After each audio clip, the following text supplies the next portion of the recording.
Coach Corey Wayne, and this is my video coaching newsletter. And the topic of this newsletter is going to be, I dumped my drama queen girlfriend. Well, good for you.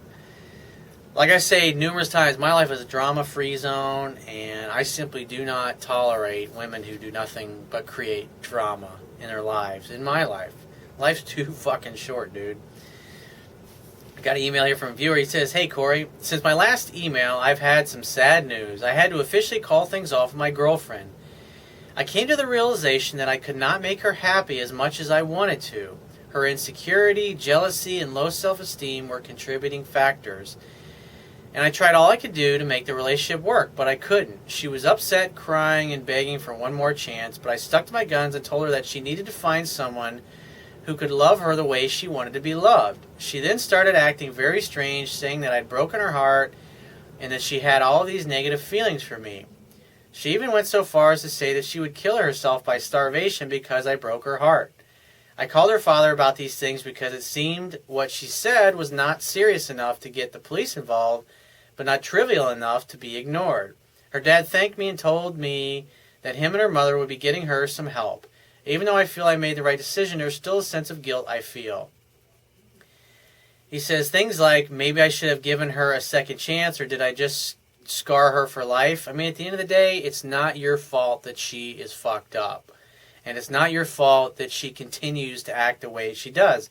You did everything you could, because like this particular guy, I mean, he's been writing me for a while about this particular girl, and it gets better for a little while, but at the end of the day, you can only use communication skills so much. If you're dating a chick that's totally fucked up and dysfunctional, I mean, sometimes it's the way it is. I wrote about some women like that I dated in my book, and it's like no matter how much you love them, how great the sex is, at the end, one of the girls I wrote about, she's passive aggressive. At the end of the day, when you Google that, look, it's not a lot of fun dating somebody that's passive aggressive because everything will be going along great in your relationship, and they'll just fucking cause all kinds of drama and unnecessary problems because they can't help themselves. Because the same kind of example, they're insecure and they get upset and they don't know how to act mature, and so they just do something and it totally creates a train wreck.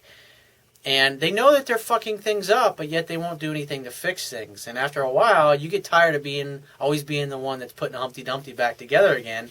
And eventually you're just like, I'm done with this. I'm tired of it. This is wearing me out. This is not fun. A relationship is supposed to add value to your life, not take away and be like suck all the energy out of you.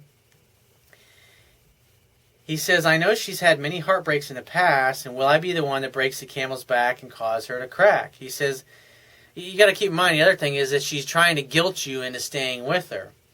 He says, I know there's no turning back since this has happened, but what's with the guilt trip I feel? Well, because most of the people in our society feel like they've got to stay working a career that they hate, or stay in relationships that suck, or keep people in their life that are always bringing them down. And it's like every time they get around, I'm like, oh, you're not going to believe what happened to me.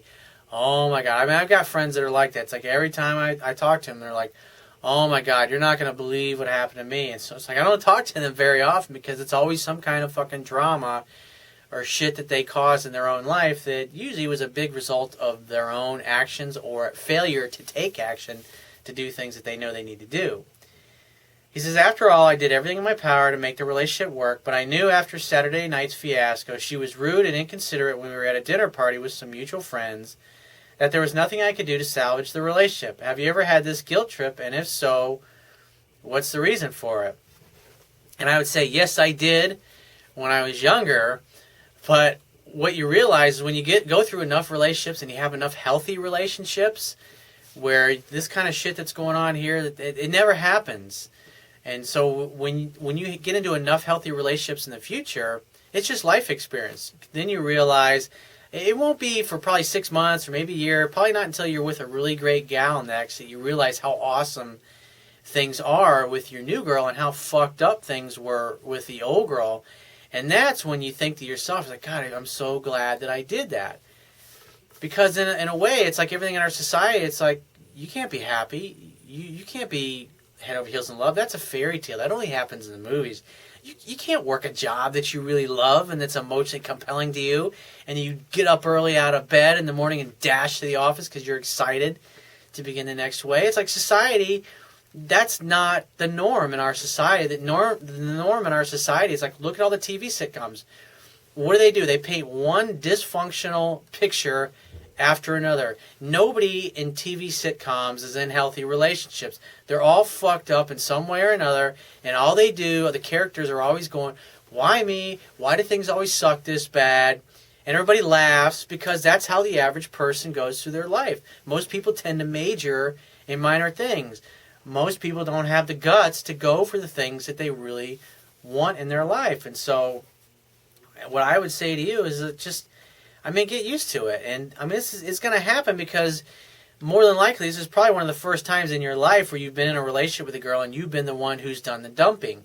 It's always been you getting dumped in the past, and since you've always been the one that's gotten dumped in the past, you know how shitty that feels to get dumped. And now when the shoe's on the other foot, because you spent so much time getting dumped in your life by other people, now that the shoe's on the other foot and you're actually the one doing the dumping, you can't help but feel a little guilty. Why? Because you're empathetic, because you know what your ex-girlfriend is going through. You know what she's feeling because you've been in her shoes before. But the good news is you realize that things sucked the way they were, and that's what led you to my work, is that you were not satisfied with the quality of the relationships that you were having in your life up until you came across my work. And same thing, you reached a point where you realize, I can't fix this girl, I can't make her happy, I can't make her into what I want her to be. And so the only thing for you to do now is to go off and find the kind of woman that you really want to be with.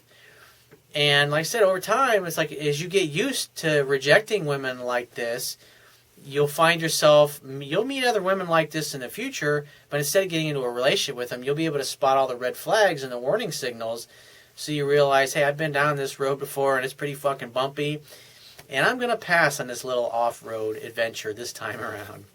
So if you have a question you want to ask me, go to my website, click the Contact Me tab, which will be on the left-hand side of your screen, and send me 1 to 2 paragraphs max, and just give me several days to get back to you with a response. If you want to talk to me right away, the quickest way to get my help is to book a paid phone coaching session. You can do that by going to my website, click the Products tab, which will be at the top of your screen, and just follow the instructions.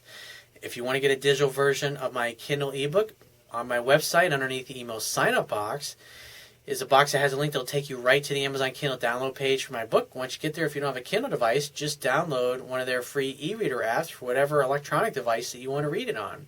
And if you appreciate the value of the information I offer in these video newsletters, the articles on my website, and my ebook, you can show your appreciation right now by going to my website, and there will be a toolbar at the bottom of your screen. Click the PayPal donate button and donate any amount that you feel is equal to the value of the information. And I will talk to you soon.